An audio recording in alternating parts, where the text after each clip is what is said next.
Halo Innovers, saya Prasandia Astagiri Yusuf, Kasubdit Inkubator Bisnis, Direktorat Inovasi dan Sains Teknopark Universitas Indonesia. Kita akan membahas terkait The Art of Starting Business. Startup merupakan perusahaan rintisan berbasis teknologi.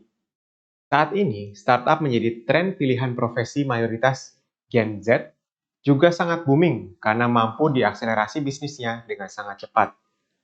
Startup memiliki peranan penting dalam bidang riset dan pengembangan. Suatu industri biasanya mensupport startup baru dengan membuat suatu kompetisi atau hackathon agar muncul ide inovasi fresh dengan ide bisnisnya tanpa perlu investasi besar pada R&D. Investasi industri atau pemerintah ke startup adalah suatu nothing to lose. Seandainya berakhir sukses akan sangat bagus, namun kalau gagal tidak akan memberatkan perusahaan. Pada akhirnya, kesuksesan suatu startup bisa berakhir dengan pembukaan penjualan saham atau akuisisi startup tersebut oleh industri yang lebih besar.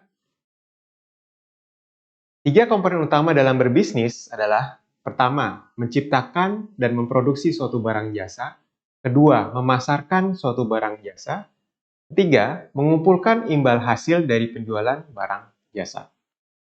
Untuk menghindari risiko kegagalan bisnis, kita perlu lakukan hal-hal berikut. Pertama, menentukan segmen market secara spesifik. Setiap segmen memiliki karakter tersendiri. Hindari segmen market yang terlalu luas. Kedua, lakukan interaksi dengan segmen market secara langsung, kenali dan gali permasalahan yang dihadapi. Semakin banyak interaksi, akan semakin mengenal permasalahan utama yang market hadapi. Ketiga, membuat demo atau prototipe dari data hasil interaksi dengan market. Fokus pada permasalahan utama atau fitur utamanya saja. Tanyakan kembali pada market apakah sudah bisa memecahkan permasalahan tersebut. Lakukan berulang sampai permasalahan utama terjawab dengan demo atau prototipe yang dibuat.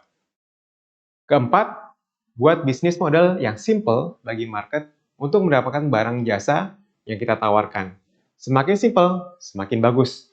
Untuk memitigasi risiko kegagalan, bisa menggunakan early adopter dalam implementasi bisnis model.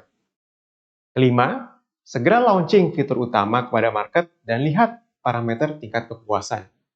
Segera lakukan adjustment berdasarkan data feedback, namun jangan terlalu reaktif. Startup memiliki berbagai macam keterbatasan sebagai karakteristiknya. Pertama, sumber daya manusia yang terbatas. Dan biasanya hanya terdiri dari satu bidang keahlian. Misal semua hacker, semua hustler, atau semua hipster. Foundership speed dating dapat menghasilkan co-founder sesuai dengan kebutuhan. Tim yang kuat menjadi kunci keberhasilan startup. Tidak cukup ide yang baik, yang penting adalah eksekusi dari ide tersebut. Yang kedua, sumber pendanaan yang terbatas. Biasanya modal awal berasal dari tabungan, dari orang tua, hadiah lomba, hasil dari proyek di luar aktivitas bisnis utama. Yang ketiga, akses teknologi yang terbatas. Startup dari kalangan universitas banyak memanfaatkan laboratorium atau fasilitas yang dimiliki oleh kampus. Tidak semua kampus memiliki fasilitas yang mumpuni. Kerjasama dengan industri, skema kemitraan bisa menjadi alternatif untuk mendapatkan teknologi untuk pengembangan. Yang keempat, informasi pasar. Menjalankan bisnis, faktor utama dalam keberhasilan adalah informasi pasar. Apa yang sedang tren, apa yang sedang dibutuhkan pasar, dan apa yang menjadi solusi masa depan. Mentor industri adalah salah satu jawaban dari startup dalam mendapatkan informasi pasar tersebut. Fundamentals merupakan kunci. Memahami permasalahan yang dihadapi oleh market secara spesifik merupakan keharusan dalam membuat suatu produk atau jasa. Pertama, berinteraksi dengan market secara langsung. Yang kedua, hindari melakukan kegiatan akuisisi user dengan cara membakar uang. Yang ketiga, pertahankan pertumbuhan alami dalam mendapatkan konsumen. Yang keempat, fokus terhadap bisnis model. Dan kelima, lakukan pivot apabila diperlukan berdasarkan data dari market. Persaingan dalam dunia startup merupakan suatu hal yang normal, tidak dapat dihindari. Adanya kompetisi dapat membuat solusi yang kita tawarkan menjadi semakin mature. Manfaat dari persaingan ini adalah: pertama, dapat mengetahui apakah ada pasar pada segmen tersebut. Yang kedua, sebagai pembanding dari barang atau jasa yang kita tawarkan. Dan yang ketiga, dapat membantu startup dalam melakukan edukasi market. Pendanaan startup, seringkali startup memiliki keterbatasan dalam memenuhi pendanaan dalam mengembangkan inovasi produk atau jasa.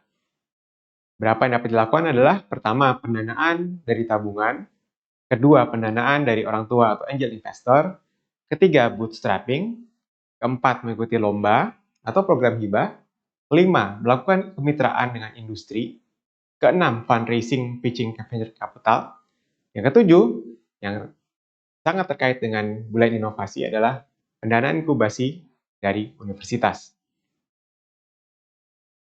Studi membuktikan peluang kesuksesan suatu startup hanya 10%, artinya 90% startup dijamin gagal. Di sini, universitas memiliki peranan penting dalam menjaga kualitas dan kesinambungan dari startup yang dilahirkan, agar peluang kesuksesan juga bisa dijaga tinggi. Universitas Indonesia memiliki inkubator bisnis DISTP yang memiliki program dan pendanaan yang dikenal dengan UI Incubate. Program ini tidak hanya memberikan pendanaan untuk pre-seed startup dalam mengembangkan bisnisnya di fase yang sangat awal, namun juga dilengkapi dengan program-program pendampingan, pelatihan, workshop, mentoring, networking, sampai ke acara demo day. Tujuan dari program adalah agar startup mampu dan layak untuk mendapatkan investasi dari venture capitalist atau dari investor setelah masa inkubasi dari universitas ini selesai. UI Incubate terdiri dari 3 skema. Problem Solution Fit untuk memvalidasi ide yang mengeluarkan prototipe fungsional. Selanjutnya adalah Product Market Fit yang memvalidasi market agar mendapatkan purwarupa industri. Dan yang terakhir adalah Scale Up yang kemudian menghasilkan perusahaan badan hukum yang kemudian menaikkan traction dari penjualan.